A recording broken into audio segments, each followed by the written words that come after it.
Hizo teatro e innovó. Hizo radio y la rompió. Hizo cine y terminó haciendo una de las mejores películas de todos los tiempos. Ese fue Orson Welles. Quédate y te cuento lo interesante que fue la vida de este genio. Bienvenido una vez más a mi canal, mi nombre es Mr. Don y hoy vamos a hablar de Orson Welles. Desde que tenía 20 años me apasionó la vida de este señor. Es increíble que a sus 27 años ya había revolucionado el cine, la radio, el teatro. Y lo cambió porque todo lo que hizo en esas tres disciplinas, todavía hoy en día vemos el resultado de su trabajo. Hay algo que me gustó mucho y es que una periodista le pregunta, ¿tú te consideras un genio? Y él responde, más o menos esto, no es exacto, pero él respondió algo como, mira, desde que nací me han dicho que soy un genio. Mientras crecía, todo el mundo me decía que era un genio.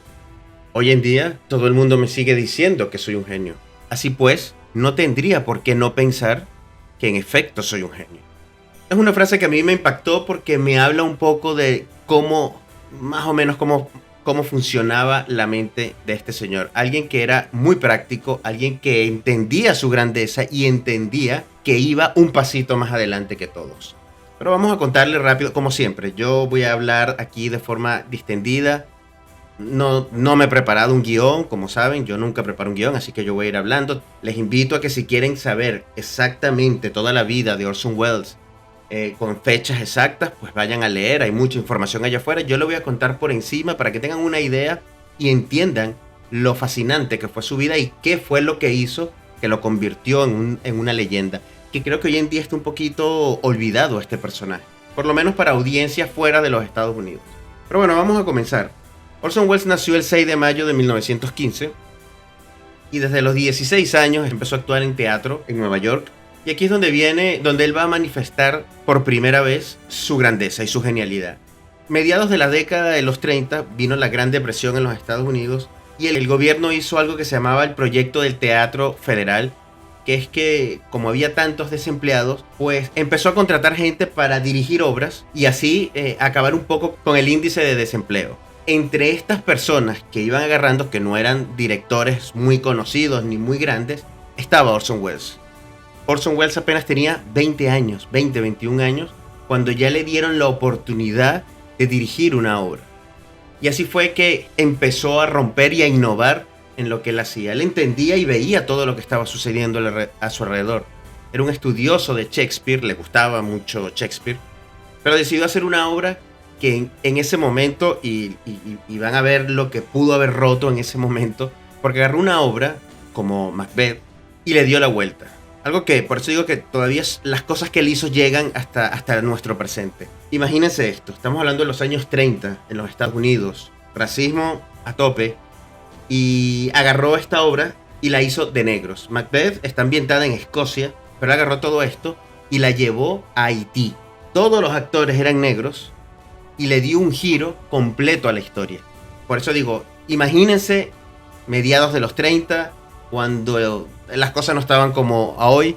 Ahí es cuando yo hablo de lo que es la inclusión o lo que no es la inclusión forzada de lo que está sucediendo hoy en día. Esto seguramente si hoy pasara lo vamos a catalogar de inclusión forzada y lo vamos a ver mal. Pero en aquel momento, y por eso es que preservar la creatividad del realizador. En aquel momento él no estaba pensando que eso era políticamente correcto o que estaba ayudando a los negros o que no. La idea de Orson Welles era romper el teatro, darle una vuelta a todo, innovar. Es lo que se ha hecho en estos años cuando agarran una obra como la de Romeo y Julieta y hacen una película como la de Baz Luhrmann con Leonardo DiCaprio y Claire Danes. Llevarla a la actualidad, eso se ha hecho muchas veces. Pero bueno, Orson Welles fue uno de los primeros que agarró una obra y le dio una vuelta, que no la interpretó exactamente como era la obra. Bueno, la obra fue un exitazo, pero por supuesto que la controversia estuvo rodeando todo esto. Primero, por los negros, que se veían sorprendidos de que una obra estaba completamente llena de actores negros en Broadway. Y segundo, que los críticos al principio veían a Orson Welles como alguien que le gustaba provocar. Pero una vez que que se empezó a ver la obra, la crítica fue bastante buena, bastante buena. Pero lo importante aquí es lo controversial y cómo le da la vuelta a las cosas. Y eso era una firma que iba a tener Orson Welles toda su vida, porque todo lo que hizo como les decía al principio, intentó hacer eso. Intentó no seguir el camino que seguían los demás, sino romper los caminos que estaban para traer algo nuevo. Y en la mayoría de los casos, si no es que en todos, lo logró. A partir de que se hizo esta obra y que fue muy famosa, como saben, pues la obra no es un solo día, eso estuvo meses ahí presentándose, se le abrió la oportunidad de hacer radio. Fue contratado por la CBS y en 1938 hizo algo que cambió la radio para siempre. Y cuando les digo que cambió la radio para siempre, es porque creo que muchas personas se dieron cuenta del alcance a nivel de comunicación que tenía la radio. Y me explico. La obra de la Guerra de los Mundos, si se acuerdan la película que hizo Steven Spielberg con Tom Cruise, eso está basado en un libro de H.G. Wells, donde narra, pues bueno, lo que vimos en la película. Vienen los extraterrestres y bueno, pasa lo que ya sabemos que pasa en la película. Bueno, Orson Welles en la radio empezó a contar la historia. Eso era algo normal de contar novelas o contar historias. Habían personajes donde habían actores que iban actuando. O sea, eran novelas o telenovelas o programas que después fueron televisivos, pero antes eran radiales. Y todo iba sucediendo en una cabina, en vivo, y todo se iba transmitiendo. Pero ¿qué hizo Orson Welles?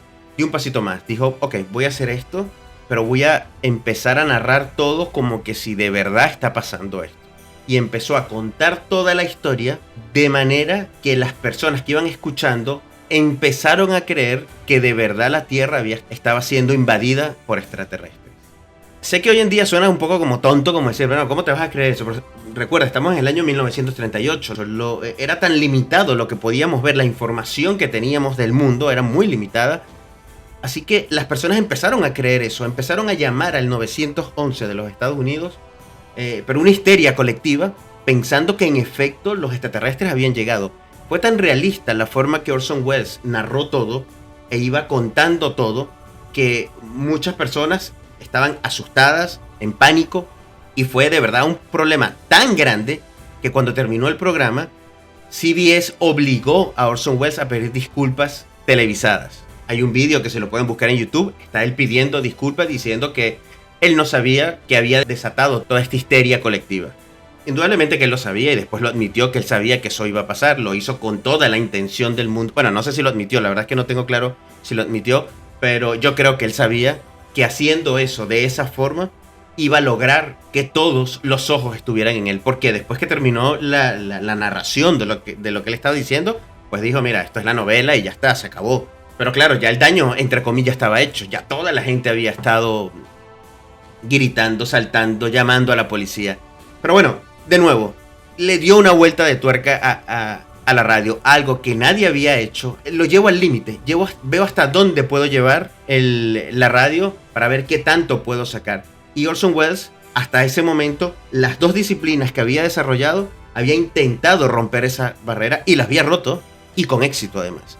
Bueno, todo este episodio que pasó de la radio hizo que Orson Welles se volviera una celebridad en los Estados Unidos. De repente todo el mundo conocía a Orson Welles, todo el mundo quería tener entrevistas con Orson Welles, y se le abrió una puerta grandísima: Hollywood. Hollywood vio a este chico de, si no me equivoco, en ese momento tenía 26, 27 años, estamos hablando del año 38, y dijo, mira, ¿qué quieres? ¿Qué quieres hacer tú en Hollywood? Y le ofreció un contrato, y esto es algo que yo creo que no se ha hecho nunca más en la vida, solo se hizo ahí, creo que no ha pasado más nunca. Le ofreció un contrato de 3 películas y que tuviese libertad absoluta como director, con tal de traérselo a Hollywood y monetizar la fama que tenía Orson Welles en ese momento. Y que ya vieron lo genial que era, cómo funcionaba su mente, y se dieron cuenta de que tal vez toda esa genialidad aplicada al cine podía salir algo grande. Esta compañía o estos estudios, que ya hoy no existen, era RKO. Bueno, esta libertad creativa de la que le estoy hablando es algo que muy pocos han tenido. George Lucas, como director de El Imperio Contraataca, El Retorno del Jedi y las precuelas, la tuvo porque él financió sus películas. En el momento que un estudio pone el dinero, en ese momento el estudio siempre tiene la última palabra, independientemente del director que sea. Indudablemente que si tú eres un director muy famoso, el estudio va a tratar de no meterse tanto porque va a confiar en todo lo que tú haces. En la época existían grandes directores que tenían años trabajando y no tenían esa libertad creativa porque el estudio, como pongo el dinero, yo decido cómo termina la película, qué tomas hace falta, qué... Y de repente llega este niño de 26, 27 años a Hollywood con libertad absoluta, con un contrato multimillonario para hacer 3 películas de lo que le diera la gana. Él ni siquiera tenía escrito nada ni ideas. Simplemente le dijeron, toma, hazme 3 películas y haz lo que tú quieras. Nosotros no vamos a molestar. Imagínense lo mal que cayó eso en Hollywood. O sea, fue visto muy mal Orson Welles en ese momento por todos los directores, productores, realizadores de Hollywood, porque decían, ¿quién es este tipo que de la noche a la mañana llega con este super contrato y hacer lo que les dé la gana?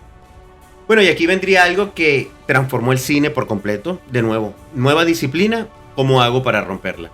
Se reunió con un escritor y le propuso la idea de escribir un guión sobre una personalidad que en ese momento era muy importante. Se llamaba Hearst. Era un tipo que era dueño de muchos periódicos en los Estados Unidos. Era un magnate muy grande. Tenía no sé cuántos periódicos. No sé si 20 y pico, 30 y pico. No lo tengo claro. Pero tenía periódicos en cada ciudad de los Estados Unidos. Era un tipo muy importante. Con mucho dinero. Y le propuso, y como digo, le propuso a este escritor, mira, vamos a escribir una historia sobre él, pero que no se llame como él, sino de un magnate dueño de medios de comunicación, de un periódico. Dueño de un periódico y cómo va creciendo hasta volverse el magnate que todo el mundo conoce. Bueno, este escritor dijo, bueno, ok, vamos a hacerla y empezó a escribir sobre esto. Claro, ¿qué pasó aquí? Que este Hearst tenía una, no sé si amante, pero había una niña que era mucho menor que él, o esos eran los rumores que habían en esa época, que era una actriz, que era muy mala actriz, y él era como su protegido y amante al mismo tiempo, ¿no? Y Orson Welles y este escritor incluyeron esa trama dentro de la película. Repito, no tenía el mismo nombre, los periódicos eran distintos, o sea, la vida era... Todo el mundo sabía que se trataba de esa persona, pero no, ni físicamente se parecía ni nada. Esa película se llamó Ciudadano Kane, y el personaje principal es Charles Foster Kane. Cuando empezó la producción de esa película, de nuevo, acuérdense que Orson Welles no tenía ni idea, no había hecho cine nunca. Él se había puesto a ver películas antes para entender cómo era la estructura de una película, qué tenía que hacer, qué no podía hacer. Y asimismo, después que el guión estaba listo, él le hizo unos cambios. Vámonos, vamos a empezar. Y ahí Orson Welles empezó con lo típico de su cabeza, a entender cómo funcionaban las cosas y cómo las podía cambiar. Yo entiendo que esto se hace de esta forma siempre. Ok, ¿y qué pasa si yo hago esto? ¿Qué pasa si yo muevo la cámara para acá? ¿Qué pasa si yo los planos los hago distintos? ¿Qué pasa si yo la música la hago distinta? ¿Qué pasa si yo la actuación la hago distinta? Si yo la estructura de la película no te la cuento lineal. Y empezó a jugar, su mente empezó a jugar y creó Ciudadano Kane. Después que estaba lista, que editó, hizo todo, bueno, buenísima, el estudio, RCA, feliz, oh, wow, qué película, asombroso, nunca habíamos visto nada así. En ese momento llegó a oídos de Hearst, del magnate original, que esa película, Ciudadano Kane, que estaba haciendo este niño Orson Welles, se trataba de su vida, con otro nombre, pero era algo que ya en Hollywood se conocía o se sabía que esa película era de su vida.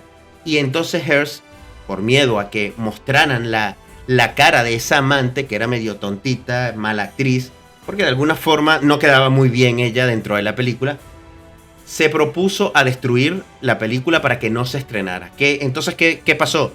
Que empezó a hablar con todos los cines de los Estados Unidos, a amenazar a todos para que ningún cine proyectara la película. En todos sus periódicos se le vetó por completo publicidad a esa película. No hubo manera y estuvo a punto de verse tan ahorcado por toda la presión mediática que tenía Hearst, de lo grande que era y lo poderoso que era, que la productora dijo, mira, no, esto no se va a estrenar en ningún lado. Bueno, fue tanta la insistencia de Orson Welles de decir, por favor, estrénala, aunque sea en un cine o en salas limitadas, que finalmente se pudo estrenar a principios de los años 40. Por supuesto, con la poca publicidad y la mala, no poca, sino poca y mala publicidad que le había hecho o había intentado hacer Hearst a toda esta película, fue un fracaso. Fue un fracaso de taquilla completamente. De hecho, en los Oscars de ese año fue pitada cada vez que, porque estuvo nominada en varias categorías, cada vez que nombraban la categoría en Ciudadano Kane, pitaba el público, actores, pitaban a la película. Imagínense la campaña mediática tan grande y el poder que tenía este señor Hearst para hacer que en los Oscars le pitaran a una película. Bueno, asimismo la película pasó sin pena ni gloria, la verdad. La película pasó por debajo de la mesa. Las otras dos películas que tenía contrato Orson Welles ya RKO. Dijo, bueno, espérate un momento porque ya después de este fracaso ya no te puedo dar rienda suelta a lo que tú quieras hacer. Entonces ahora sí vas a estar controlado por nosotros. Sacó otra película que fue famosa o es considerada muy buena, no sé si en taquilla fue tan buena, que fue The Magnificent Ambersons, que también, bueno, es buenísima, a mí me encanta esa película, pero ya esa película ya el estudio le metió mano, el último corte de la película el estudio se tuvo que meter y editó de hecho contrataron a alguien más para que terminara de editar. Orson Welles nunca estuvo de acuerdo cómo la película salió finalmente, porque ya el estudio dijo, mira, ya no puedo confiar en ti porque no sé qué me vas a hacer. La película, de nuevo, fue buenísima. Y así, Orson Welles, todas las películas que hizo a partir de ahí, nunca fueron una película muy exitosa. La verdad es que su carrera nunca terminó de arrancar en Hollywood. Nunca se volvió a este director consagrado. Eso nunca pasó. Sus películas tenían cosas muy buenas, cosas que innovaban de alguna forma, pero no terminaban de ser todo lo que él quería que fuesen porque siempre estaban muy controladas por el estudio. A partir de ese episodio de Ciudadano Kane, los estudios siempre vieron con recelo lo que hacía Orson Welles porque sabían que podía hacer algo que no le gustara a alguien y entonces todo saliera mal y perdieran todo el dinero que podían invertir, porque como siempre todo es dinero, todo lo que se invirtió en Ciudadano Kane no se devolvió. Claro, ¿qué pasó? Que a medida que iban pasando las décadas, después del 40, y creo que eso fue en los años 60, 20 años después, la gente se empezó a dar cuenta, gente que sabía de cine, de lo que era Ciudadano Kane y lo que había sido 20 años antes Ciudadano Kane. Darse cuenta al punto de decir, espérate que todavía a esta época, 20 años después, todavía no se hace cine como lo hace Ciudadano Kane. Bueno, hoy en día Ciudadano Kane es considerada una de las mejores películas en la historia del cine. Si no es que la más. Para muchos está Ciudadano Kane, después viene El Padrino, o Casablanca, o Lawrence de Arabia, pero en el top 3 y en el top 2, me atrevería a decir, está Ciudadano Kane a nivel mundial. ¿Por qué? Por todo lo que hizo Orson para innovar en el cine. Fue una de las primeras películas donde la música tenía sentido. Y voy a nombrar 2 o 3, porque es que hay muchas cosas que algún día voy a hacer un video solo de Ciudadano Kane explicando por qué es tan grande esta película, pero para nombrar 2 o 3 cositas. Es una de las primeras películas donde la música tiene un sentido. Antes la música era pon algo a sonar de fondo y ya está, mientras los actores van hablando y mientras las situaciones van pasando.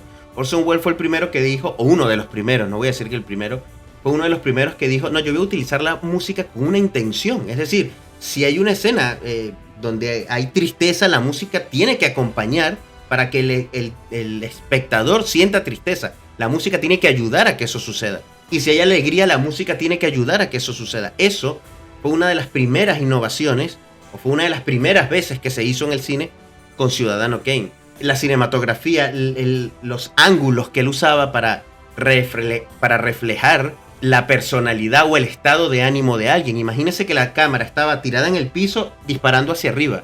Entonces una persona se ve gigante. Y eso todavía se usa hoy. Eso da una sensación de un tipo fuerte. Entonces el estado de ánimo está muy alto. Ahora, si yo agarro la toma y la tomo desde arriba hacia abajo, entonces la persona se ve más pequeña. Eso hace que su estado de ánimo, o eso se entiende, que el estado de ánimo está por debajo. Todas esas cosas, chico de 27 años pudo ver, 28 años, se aplican a fecha.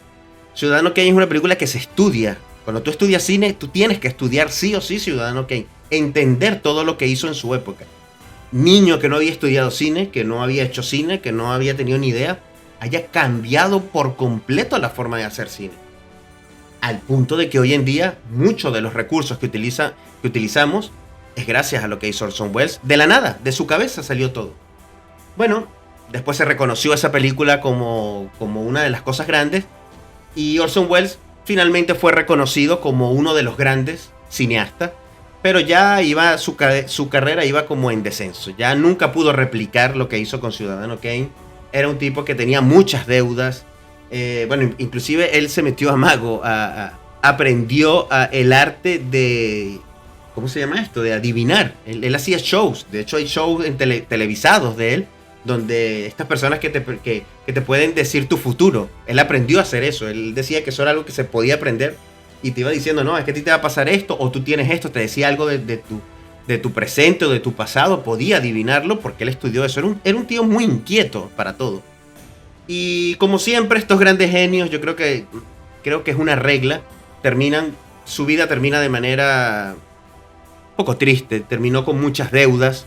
Ya hacia el final de los 70 era alguien que le costaba hacer películas, tenía que pedir préstamos porque no encontraba gente que pudiese... No entiendo de verdad por qué, porque ya para los 70 ya se sabía la grandeza que era Ciudadano Kane, pero por alguna razón siempre le costó volver a tener un control creativo absoluto de sus películas. No lo logró más nunca y por eso nunca hizo... Aunque hay muchas buenas películas de él, si tú ves la filmografía de él vas a encontrar cosas geniales. Yo creo que una de las mejores tomas secuencias que hay en la historia para mí es la de Tocado por el Demonio, Touch of Evil, y no por la toma en sí, sino por lo que despierta toda esa toma. Yo les invito de verdad a ver el principio de esa película, que es donde sucede la toma secuencia. No sé cuánto dura de verdad, 5 o 6 minutos, pero yo creo que es una de las mejores porque tú estás siguiendo un coche, siempre toda la toma es siguiendo un coche, pero el coche tiene una bomba, entonces tú no sabes en qué momento va a explotar eso. Y o sea, está muy buena, es que no se la puedo describir, está muy bien llevada, porque la cámara se aleja y el coche se queda por allá, y tú como espectador estás, porque la he visto con personas como tratando de levantar la cara, tratando de seguir dónde está el coche, viendo para seguir dónde va a explotar, y las personas que tiene al lado, y en qué momento, la tensión que tiene toda esa escena es brutal. Esas son de las genialidades que ha hecho Orson Welles como director. Pero bueno, como les digo, a finales de los años 70, fue un tipo que tenía muchas deudas. Como dato curioso, creo, y esto no lo he podido confirmar, pero me parece haber leído esto en algún momento, que él estaba, no sé si él quería o era de la primera idea de George Lucas para hacer la voz de Darth Vader, porque el tío además tiene una voz súper gruesa. Y creo que él estaba, o George Lucas pensaba que él podía hacer, o él quería, no sé, pero en algún momento parecía que él podía hacer la voz de Darth Vader. Bueno, finalmente en 1985 murió de un paro cardíaco a los 70 años. Y como les digo, hasta hoy, los que han estudiado cine, cualquier director puede decir lo grande y lo importante que ha sido Orson Welles para la industria. No solo para el cine, sino para la radio, porque también cuando tú estudias radio te enseñan ese episodio que él hizo en la CBS hablando de la Guerra de los Mundos, y en el teatro también, y esa forma de romper y de tratar de evolucionar las cosas, y es algo que todavía vemos en el cine, en el teatro. Lo acabamos de ver hace poco con la obra, sé que no sé si fue un fracaso o no, pero digo, en términos de romper un poco lo establecido con lo de Romeo y Julieta, y este actor, el de Spider-Man y la chica esta negra inglesa. Yo les invito a que vayan a verlo, de que de verdad revisen un poquito la vida de él si les gusta, porque es apasionante. De hecho, no entiendo cómo todavía nadie ha hecho una película de Orson Welles. Pero bueno, solo quería contarles un poquito de la biografía de este tipo. No suelo hacer este tipo de vídeos y no creo que vaya a repetir mucho más, pero creo que Orson Welles se lo merece porque es uno de las personalidades más importantes en la historia del cine. Así que me despido, espero que les haya gustado, denle like, suscríbanse, compartan todo lo que ya saben que tienen que hacer, comenten por favor, díganme cuál es su película favorita de Orson Welles, quitando por supuesto Ciudadano Kane. Y bueno, nos vemos en el próximo vídeo, chao chao.